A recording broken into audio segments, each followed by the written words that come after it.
ও মেরে মুহতারাম ভাইও, একদিন নবীজি সাল্লাল্লাহু আলাইহি ওয়াসাল্লাম মদিনার রাস্তা দিয়ে যাইতেছেন।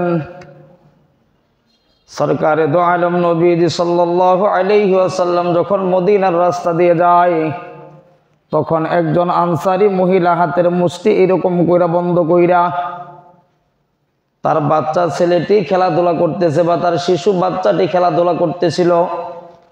ওই আনসারী মহিলা তার বাচ্চাকে ডাক দেয়, ও রে সোনামণি, আয় আয় আয় আয় আমার কাছে আয়, তোকে আমি মজা দিব। তো এই শিশু বাচ্চাটি তার মায়ের এই কথা শোনার পর বাচ্চাটি তার খেলাধুলা ছেড়ে দিয়ে মায়ের কাছে দৌড়ায় আসে। ইতিবৎসরে নবীজি সাল্লাল্লাহু আলাইহি ওয়াসাল্লাম ওই আনসারী মহিলা রাদিয়াল্লাহু তাআলা আনহাকে বলে, ও রে আনসারী মহিলা, তুমি যে তোমার সন্তানকে ডাক দিয়ে তোমার কাছে আনলা, তুমি তাকে মজা দিবে এমন কথা বললে, সত্যি সত্যি কি তোমার হাতের ভিতরে কোনো কিছু আছে নাকি নাই? তখন ওই আনসারী মহিলা রাদিয়াল্লাহু তাআলা আনহা হাতের মুষ্টি খুইলা নবীজি সাল্লাল্লাহু আলাইহি ওয়াসাল্লামকে দেখায়, আর নবীজি সাল্লাল্লাহু আলাইহি ওয়াসাল্লামকে বলে, ইয়া রাসূলুল্লাহ, ইয়া হাবিবাল্লাহ, গো নবীজি, আমার হাতের ভিতরে দেখেন খেজুর রয়েছে। সুবহানাল্লাহ, আমার হাতের মুষ্টির ভিতরে খেজুর আছে। এইবার নবীজি সাল্লাল্লাহু আলাইহি ওয়াসাল্লাম বলেন, ওরে আনসারী মহিলা, তুমি তোমার সন্তানকে যেইভাবে হাতের মুষ্টি বন্ধ করে ডাক দিয়েছিলে, আর তাকে তুমি মজা দিবে এমন কথা বইলা তাকে তুমি প্রলোভন দেখিয়েছিলে, তাকে তুমি আশ্বাস দিয়েছিলে, এখন যদি তোমার এই হাতের মুষ্টির ভিতরে কোনো কিছু না থাকতো, তাহলে তুমি একজন প্রতারক অভিভাবক, একজন প্রতারক মা হইতে। নাউজুবিল্লাহ।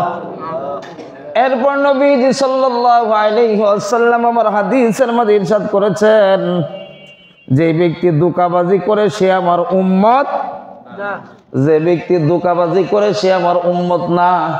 এজন্য অভিভাবক যারা রয়েছেন, আপনাদের প্রতি সবিনয় অনুরোধ জ্ঞাপন করতেছি, নবীজি সাল্লাল্লাহু আলাইহি ওয়াসাল্লাম আমাদেরকে এই শিক্ষা দিয়েছেন, সন্তানদেরকে যেন আমরা মিথ্যা না শিখাই।